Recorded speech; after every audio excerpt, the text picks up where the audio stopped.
Tonight on the Daily Debrief, tearful testimony from a daughter who found her mother dead. She was found dead against a wall in a pool of blood. The state has a timeline the defense says doesn't work. Just not enough time to have done that. Is the victim's estranged husband's friend the real killer? Plus, shocking details in the Colorado case of a man accused of killing his fiancée, Kelsey Berreth. Also, a political operative is ordered to court after posting a picture of a federal judge online. The nation's top criminal cases are on the Daily Debrief. It's Tuesday, February 19th.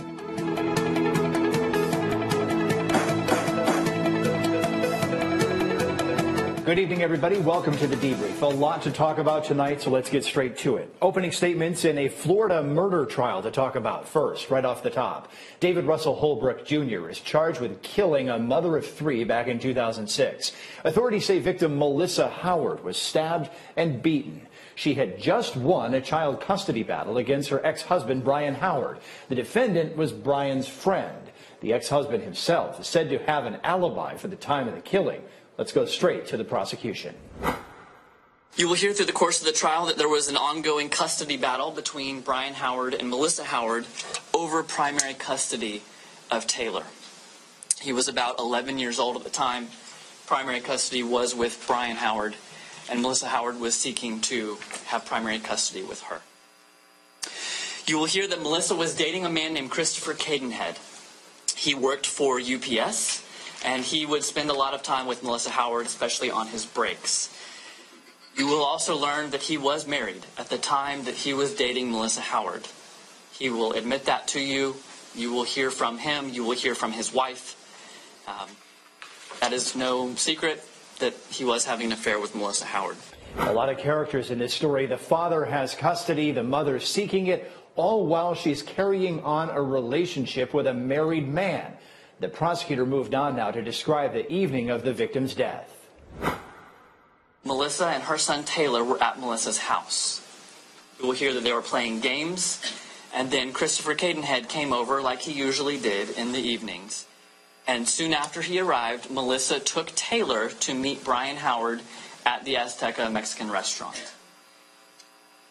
Chris Cadenhead stayed at Melissa's house during that time, and Melissa then returned to her house to spend some time with Mr. Cadenhead before he had to get back to his UPS duties. There were a lot of people at that dinner. Brian Howard, Taylor Howard, Brian's girlfriend Karina, her son Tyler, his friends, Brian Howard's sister and brother-in-law, a very large gathering at Azteca. At the end of that dinner, Brian Howard, Karina, his girlfriend, Taylor, Tyler's friends, all went back to Brian Howard's house, where they stayed for the rest of the night. The prosecutor named the names of many people who were at that dinner. None of them were the defendant. It seems like the prosecutor wanted to immediately clear names of suspicion by saying they were all at that dinner. So next, the case against the defendant. Also on that Friday night, a birthday party was occurring at David Russell Holbrook's house. That birthday celebration was for his girlfriend's daughter.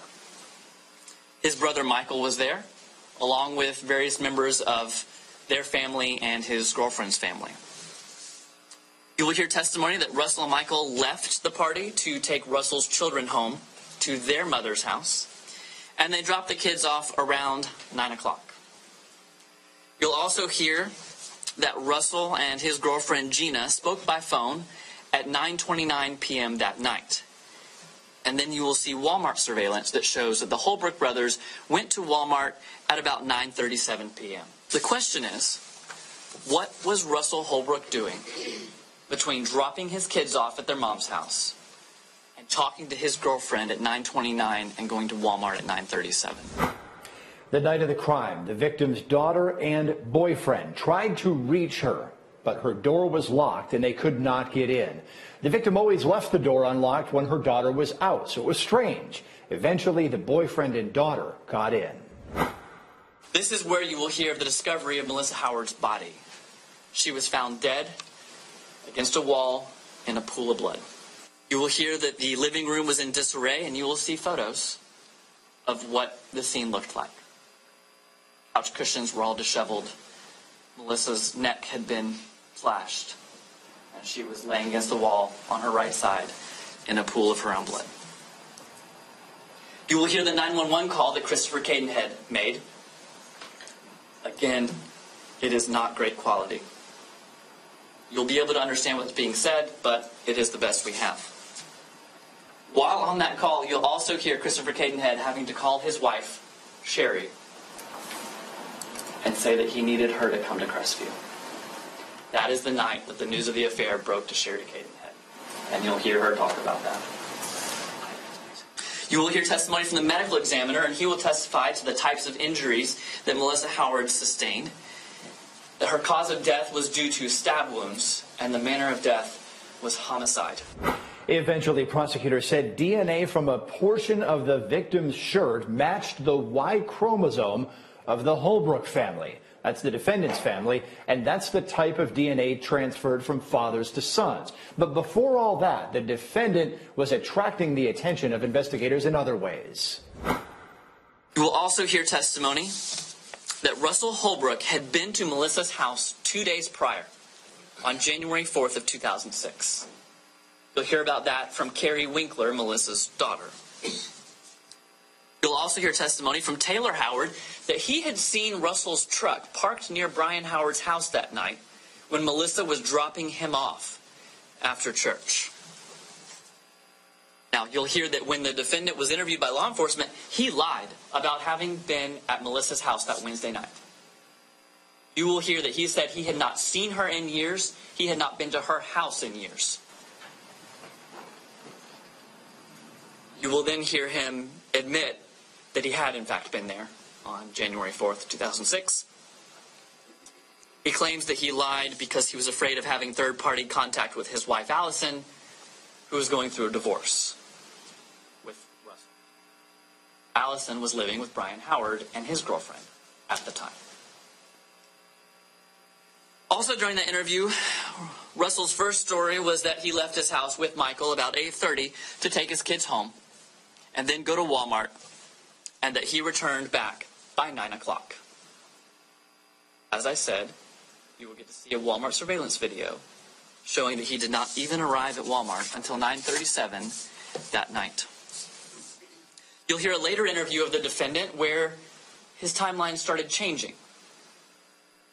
In the subsequent interview, he said he left his house at 8:40 or 8:45, dropped his kids off right at 9 o'clock, then went to Walmart and was home by 9:15 or 9:30.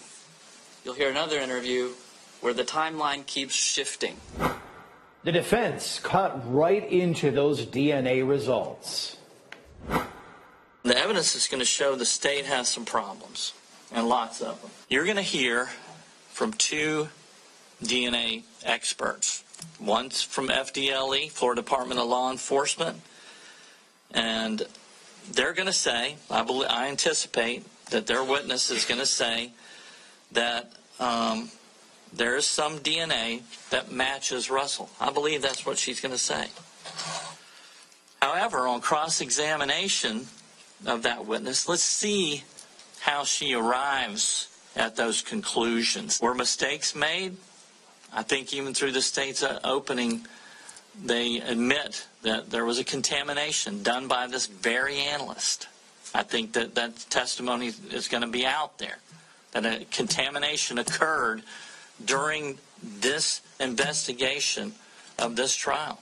The contamination occurred on the most important piece of evidence in this trial. You're going to hear B20E, you're going to hear, and you're going to hear lots of it. Now, we are going to present Candy Zulegger.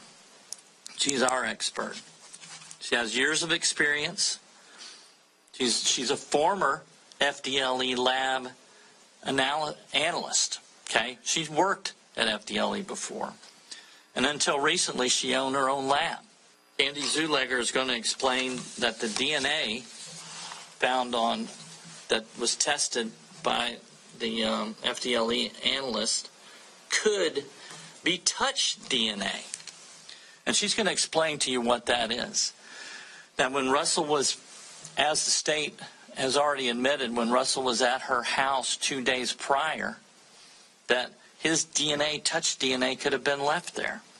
He could have sat on the couch, and he could have left some DNA there, or any other ways could have been left there. That's the defense's issue with the DNA, but what about the timeline? The defense says the state's timeline just doesn't add up, doesn't work. It all started at that birthday party. Left, dropped kids off, went to Walmart, came back home, all wearing the same clothing. No one's frazzled. No one looks any different. No blood.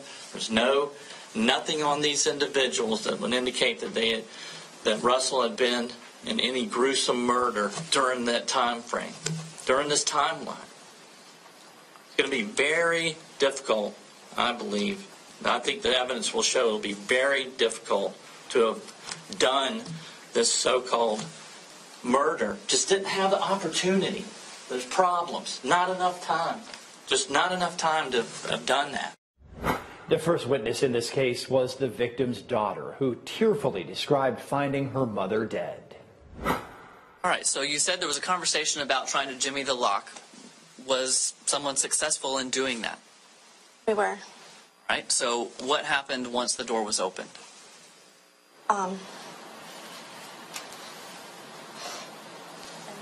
It's okay, ma'am. Take your time.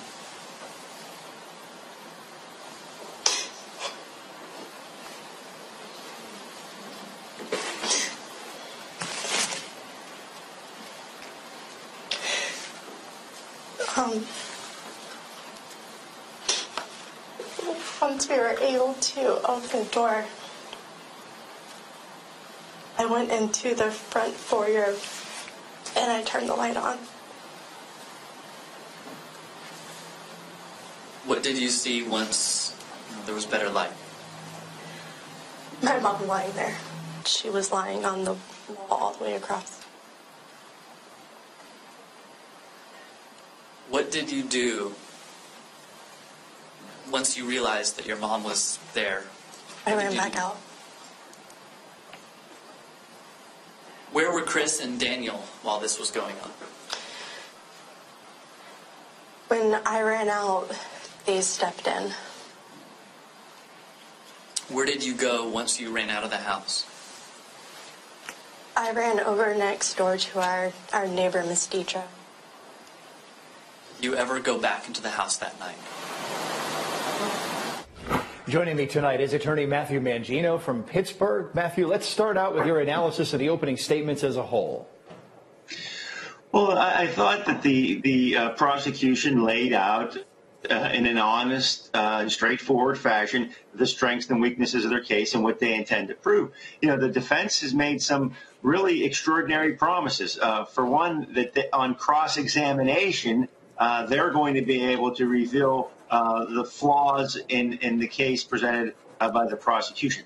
You know, you make those types of promises, the jurors are going to be sitting there waiting to hear this cross-examination and what it reveals about the weaknesses of the prosecution's case. You really put yourself in a tough spot. You have to prove what you talked about in your opening. Yeah, hey, but look, this Y chromosome DNA test is messy. The analyst accidentally introduced DNA from a rape kit she was working on into one of the samples. So it seems to me, look, the defense has every right to hammer away at a contaminated sample trying to inculpate a defendant. Well, there's no question. They're going to go after that contamination, and they're going to suggest that and somehow linked, Russell Holbrook to this case. You know, but the other thing is they talked about touch DNA. So they're going to suggest that, hey, maybe Russell Holbrook, when he was there, left some DNA. It's not uncommon that DNA can be transferred, not necessarily by some violent act, but merely by having it left on the couch, and then she picks it up from the couch and it's on her shirt. So it's going to be interesting to see how this all evolves and how their expert testifies with regard to this matter. Exactly. And look, we've also got the issue of the usual suspects being either at this dinner or at this birthday party. And was there enough time in there for them to do anything? Matthew, we'll check in again with you at the end of the broadcast. Another case we are watching here at the Law and Crime Network is expected to begin shortly. David Dooley of Kentucky is facing his second trial on charges he murdered his coworker, Michelle Mockbee. He's getting a second trial because the lead investigator who worked on his case was having an affair with the prosecutor. The first prosecutor also failed to turn a surveillance video over to the defense. A new prosecutor is now in office in that jurisdiction. Jury selection is wrapping up and opening statements are scheduled tomorrow. Still ahead tonight here on the Daily Debrief, Colorado authorities are finally saying how they think a suspect murdered Kelsey Berreth. It is gruesome. A preliminary hearing is forcing the answers to light. Plus, could items from the grave have the key to the McStay family murders? We return to this months-long case after the break.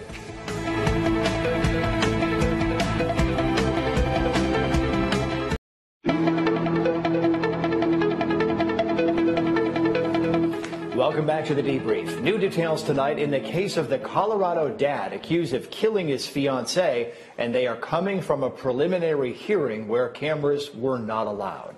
Patrick Frazee is facing charges after Kelsey Berreth disappeared last Thanksgiving. Crystal Lee Kenny, said to have been a former girlfriend with a possible rekindled interest in Frazee, Berreth's phone moving to Idaho through the Salt Lake City area. Authorities also testified that Frazee and Kenny came up with a plan to poison Berreth using a Starbucks coffee. Kenny said she didn't go through with it. She also said she didn't go through with two other attempts to kill Berreth. One involved a metal pipe, the other a baseball bat. Kenny claims she didn't go through with either of those plans. When none of those worked, she says Frazee blindfolded Berreth to get her to guess the scent of a candle and then beat her to death. Kenny says she's the one who ultimately cleaned up.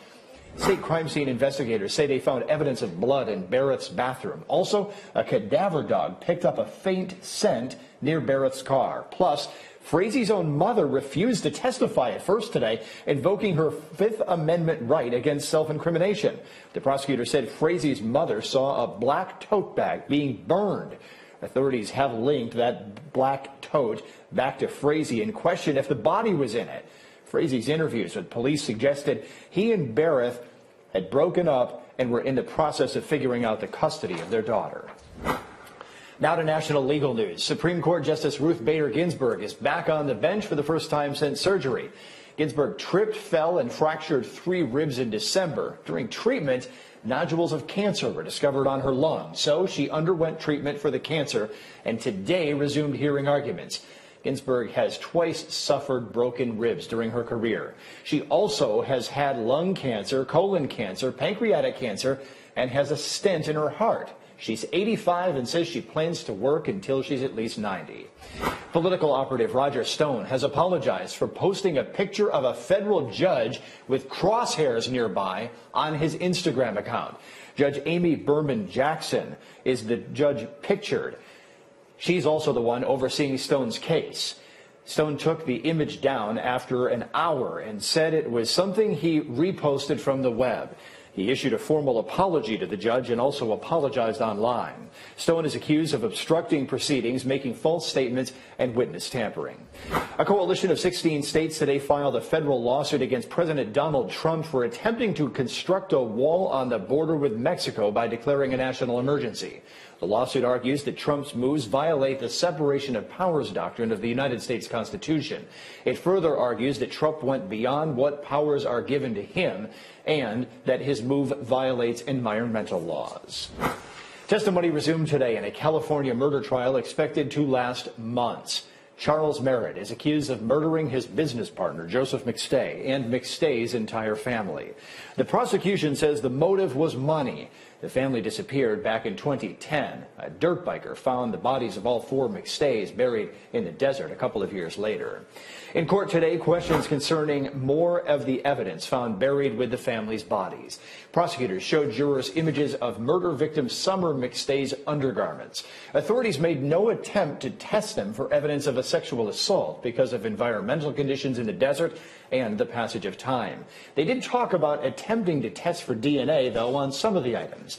Testimony will continue into the evening in this case. Earlier in the case, we heard some similar testimony about those same items. When looking at the photograph on the left side of the bra, there appeared to be, I called it a white substance.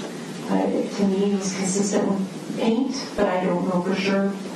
Excuse me, exactly what it was. It had a distinct pattern to it, correct? Yes, sort of a drip. It was dripping. Can you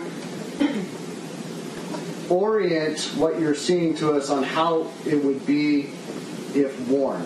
Is that possible? If this bra, this would be the left cut, so it would be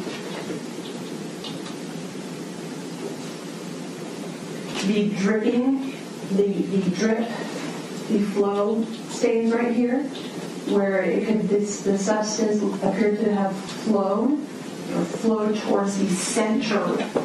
If it was being worn at the time, it would have been towards the center of the bra. Let's turn once again to attorney Matthew Mangino on this case. So, Matthew, look, we've heard disjunctive testimony. Talk about a bumpy ride here, because we've got testimony about the undergarments, okay, and then we had testimony about basically the same garments a couple of weeks ago in this case. Back then it was about the paint, and the assumption is that the family was painting and then that the paint flowed in such a way that maybe if she was wearing them, then maybe she was laying on the floor when something was repainted. And now we've got this other evidence saying they weren't checked for sexual assault DNA. Well, Aaron, this is a difficult case. Again, we're talking about 9 years ago when the family disappeared. The prosecution, has a difficult task here, and that is to piece together this evidence from 9 years ago that was discovered later, obviously, that had been out in the desert. So it's a tough case. It's tough sledding, and it's tedious, I'm sure, for the jury. This evidence being presented at different times, repeatedly for different reasons, can really be difficult for the jury to keep context here. I can understand that, Matthew Mangino. I appreciate your analysis, on the debrief as always. Thank you, Aaron. We'll see you next time. And thanks for those of you who are watching the debrief at home tonight. I'll see you right back here tomorrow at 5 o'clock on the Law and Crime Network. Live trial coverage begins at 9 o'clock. It's going to be a jam-packed day, so we hope to see you then. Have a good night.